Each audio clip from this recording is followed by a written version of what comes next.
സാറേ, ഈ Russia Ukraine യുദ്ധം ഇപ്പോൾ പുതിയ വിവരം കിട്ടിയിരിക്കുന്നത് റഷ്യ ആക്രമണം കടുപ്പിക്കുകയാണ്. ഉക്രൈനിലേക്ക് അവർ കാര്യമായി ഉള്ള ആക്രമണം നടത്തിയിരിക്കുന്നു. പുതിയ വിവരങ്ങൾ എന്തൊക്കെയാണ്? ഈ റഷ്യ ഉക്രൈന് യുദ്ധം തുടങ്ങിയിട്ട് 2.5 വർഷം പിന്നിട്ടിരിക്കുകയാണ്. അതിങ്ങനെ അനസ്യുതം തുടർന്നുകൊണ്ടിരിക്കുകയാണ്. ഇടയ്ക്കൊക്കെ അങ്ങ് വലിയ വാർത്തയിലൊക്കെ ആയിട്ട് വരും, ഇടയ്ക്ക് നിശബ്ദമാകും. അപ്പോൾ നമ്മൾ വിചാരിക്കും യുദ്ധമൊക്കെ കഴിഞ്ഞു. യുദ്ധം കഴിഞ്ഞിട്ടൊന്നുമില്ല, അതൊക്കെ ഇപ്പോഴും ഇങ്ങനെ നടന്നുകൊണ്ടിരിക്കുകയാണ്. പക്ഷേ ഈ കഴിഞ്ഞ ഒരു 73 ദിവസത്തിന് ശേഷം അല്പം ഒന്ന് ശക്തിപ്പെടുത്തിയിരിക്കുകയാണ്. കഴിഞ്ഞ 2 ദിവസമായിട്ട് മിസൈൽ ഡ്രോൺ ആക്രമണം കീവ് ലക്ഷ്യമിട്ട് റഷ്യ നീങ്ങിക്കൊണ്ടിരിക്കുകയാണ് ഉക്രൈൻ്റെ തലസ്ഥാനത്തിലേക്ക്. അതിൻ്റെ കാര്യമുണ്ട്. കാരണം ട്രംപ് ജനുവരിയിൽ വരാൻ പോവുകയാണ് അധികാരത്തിൽ. അതിനു മുമ്പ് റഷ്യയെ തീർക്കണം, റഷ്യക്ക് പിന്നെ ഉക്രൈനെ തീർക്കണം. ആ തരത്തിലാണ്.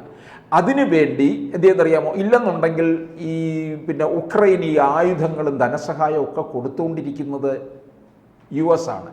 ട്രംപ് വരുമ്പോൾ ഇത് നിർത്തും, അത് ഉറപ്പാണ്. അത് പറഞ്ഞിട്ടുണ്ട്.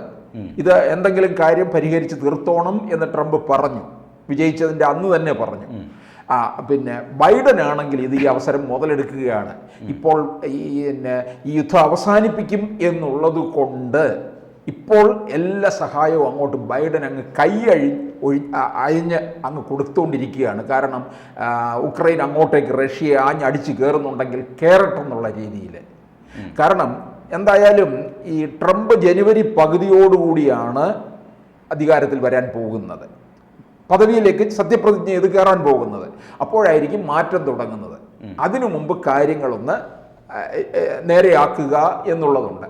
അതിനുവേണ്ടി ഈ ട്രംപിൻ്റെ ഒരു വലിയ സാമ്പത്തിക വിങ് തന്നെ പ്രത്യേകമായിട്ട് പ്രവർത്തിക്കാൻ തുടങ്ങിയിരിക്കുകയാണ്. ഡോജ് എന്നാണ് പറയുന്നത്. ഡോജ് അതായത് സർക്കാരിൻ്റെ ചെലവ് ചുരുക്കാൻ വേണ്ടിയാണ്. അത് ആരാണെന്ന് ചോദിച്ചാൽ പിന്നെ ഇലോൺ മസ്കും വിവേക് രാമസ്വാമിയുമാണ് ഈ കാര്യങ്ങൾ മുഴുവൻ കൊണ്ടുപോകുന്നത്. ഇലോൺ മസ്ക് നമുക്കറിയാം, അദ്ദേഹം ആയിരുന്നല്ലോ ട്രംപിൻ്റെ വിജയത്തെ മുഴുവൻ എത്തിച്ചതെന്നുള്ളത്. അതിൻ്റെ ആദ്യം ഒരു തമ്മിൽ ഭയങ്കര ശത്രുതയായിരുന്നു. പിന്നെ അത് മാറി. ശതകോടീശ്വരനാണ് ഇലോൺ മസ്ക്. പിന്നെ ട്രംപും അതുപോലൊരു ശതകോടീശ്വരനാണ്.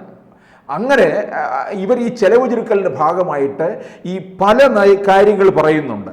അതായത് റിപ്പബ്ലിക്കൻ പാർട്ടിയുടെ സേവ് അമേരിക്ക പ്രസ്ഥാനത്തിൻ്റെ ഭാഗമായിട്ടുള്ള രീതി, കാര്യങ്ങളിലൊക്കെ ഒരു നിയന്ത്രണം കൊണ്ടുവരിക, സാമ്പത്തിക പിന്നെ ആയിട്ട് ഒന്ന് ചുരുക്കുക, പിന്നെ ഈ വാരിക്കോരി എല്ലായിടത്തേക്കും നൽകുന്ന ആ ഒരു രീതി അവസാനിപ്പിക്കുക.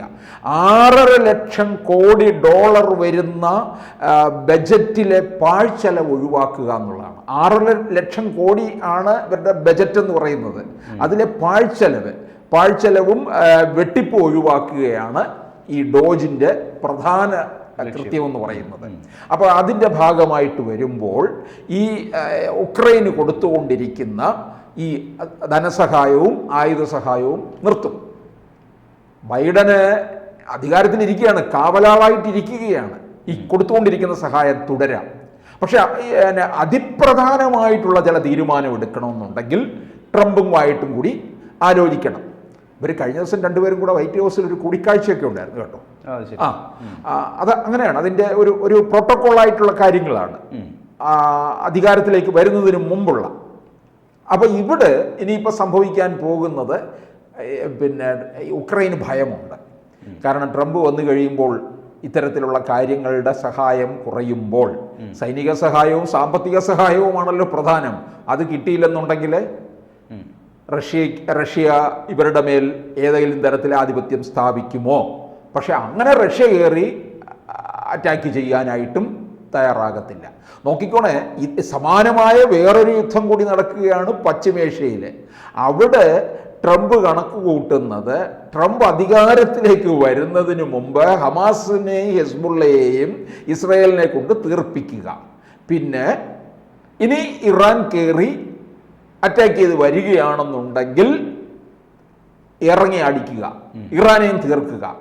അപ്പോൾ ഏതാണ്ടൊരു എല്ലാം ഒന്ന് അടിച്ച് നിരപ്പാക്കിയതിന് ശേഷം ആയിരിക്കും പിന്നെ ട്രംപ് സത്യപ്രതിജ്ഞ ചെയ്ത് അധികാരത്തിൽ വരാൻ പോകുന്ന എന്നുള്ള രീതിയിൽ.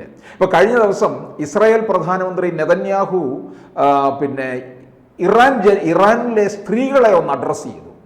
ഇറാൻ ജനതയെ മൊത്തത്തിൽ, പക്ഷെ എടുത്ത് പറയുന്നത് സ്ത്രീകളോടാണ്. അതായത് നിങ്ങളുടെ ജീവിതത്തിൽ നിങ്ങൾക്ക് സ്വപ്നമുണ്ട്, നിങ്ങൾക്ക് പ്രതീക്ഷയുണ്ട്, ജീവിതം സുന്ദര സുരഭിലമായി മുമ്പോട്ട് പോകണമെന്നുണ്ട്. അതിന് നിങ്ങളുടെ അവിടുത്തെ മതഭരണാധികാരി ധനം മുഴുവൻ ദുർവ്യയം ചെയ്യുകയാണ്. അതായത് യുദ്ധത്തിന് വേണ്ടി ഉപയോഗിക്കുകയാണ്. നിങ്ങൾക്ക് സ്വാതന്ത്ര്യം വേണം, ആ സ്വാതന്ത്ര്യം ഞങ്ങൾ തരും എന്നാണ് പറയുന്നത്. അതിനു വേണ്ടിയിട്ട് ഈ 2022 മുതൽ സ്ത്രീകൾ പിന്നെ അവിടുത്തെ ഈ ശിരോവസ്ത്രത്തിനൊക്കെ എതിരായിട്ട് രംഗത്ത് വന്നു. ഇപ്പോഴും ഇവിടെ ബഹളം നടക്കുന്നുണ്ട്. നമുക്കറിയാം, കഴിഞ്ഞ ആഴ്ചയിൽ ഒരു പെൺകുട്ടി സർവകലാശാലയ്ക്ക് അകത്ത് അടിവസ്ത്രം മാത്രം ധരിച്ചു വന്നു. അത് വലിയൊരു വിപ്ലവം ഉണ്ടായി. ഈ കുട്ടി എങ്ങോട്ട് പോയി എന്നറിയത്തില്ല. 2022 വന്ന കുട്ടിയും എങ്ങോട്ട് പോയെന്നറിയത്തില്ല. അപ്പോൾ അങ്ങനെ ഒരു സംഭവം ഇറാനെ ആ തരത്തിൽ കീഴ്പ്പെടുത്താനായിട്ടുള്ള ഇത് കണ്ടിട്ട് ചിലരൊക്കെ പറഞ്ഞു നെതന്യാഹു ഇറാൻ്റെ മുന്നിൽ വണങ്ങി നിൽക്കുകയാണോ എന്നൊക്കെ. അതൊന്നുമല്ല. അവിടുത്തെ സ്ത്രീ ജനത എന്തായാലും ഈ ഇത്തരത്തിലുള്ള മതഭരണാധികാരികളോട് നേരത്തെയും പറഞ്ഞിട്ടുണ്ട്, ഇറാനിലെ ജനങ്ങളോട് ഞങ്ങൾക്ക് ശത്രുതയോ അല്ലെങ്കിൽ വിരോധം, ഞങ്ങൾക്ക് നിങ്ങളോട് സ്നേഹമാണ്. ഈ ഇറാനിലെ ഭരണകൂടത്തിനോടാണ് എതിർപ്പ്. കാരണം നിങ്ങളെ മുഴുവൻ കബളിപ്പിക്കുകയാണ് ഇറാൻ ഭരണകൂടം. നിങ്ങൾക്ക് വേണ്ട വികസനം പ്രവർത്തനങ്ങൾക്ക് ആവശ്യമായ തുകയെല്ലാം വകമാറ്റി യുദ്ധത്തിനും ആയുധങ്ങൾക്കും വേണ്ടി ഉപയോഗിക്കുന്നു. നിങ്ങൾക്ക് വികസനമില്ല. അപ്പം നിങ്ങൾക്ക് കൃത്യമായ വികസനം എന്നുള്ള ആ കാഴ്ചപ്പാടുള്ള ഒരു ഗവൺമെൻറ്റിനെ തരിക എന്നുള്ളതാണ് ഞങ്ങളുടെ ലക്ഷ്യം. ഇപ്പോൾ ഉള്ള നിങ്ങളെ ഈ കബളിപ്പിക്കുന്ന, നിങ്ങളെ പറ്റിക്കുന്ന ഈ ഭരണകൂടത്തിനെ മാറ്റും. നിങ്ങൾ ഞങ്ങളുടെ സഹോദരങ്ങളാണ്. അപ്പോൾ അതായത് ഇറാനിലെ ജനങ്ങളോട് അദ്ദേഹത്തിന് യാതൊരു തരത്തിലുള്ള ശത്രുതയും ഇല്ല. നേരത്തെ എനിക്കൊന്ന് 1 മാസം മുമ്പ് നെതന്യാഹുവിൻ്റെ ഒരു പ്രസ്താവന ഉണ്ടായിരുന്നു. അദ്ദേഹത്തിന് എതിർപ്പ് മുഴുവൻ അവിടെയുള്ള ഭരണകൂടത്തിനോടാണ്. കാരണം ഭരണകൂടം തീവ്രവാദത്തെ പ്രോത്സാഹിപ്പിക്കുന്നു, തീവ്രവാദത്തിൻ്റെ ഒരു ഹബ്ബായി ആ രാജ്യത്തെ മാറ്റുന്നു എന്നുള്ളതാണ് ഇസ്രായേലിൻ്റെ വലിയ ആരോപണം. ഈ കബളിപ്പിക്കലിനോടൊപ്പം തന്നെ അതിൻ്റെ പിന്നില് ഇവർക്ക് സ്വാതന്ത്ര്യമില്ലാതാകുന്നു.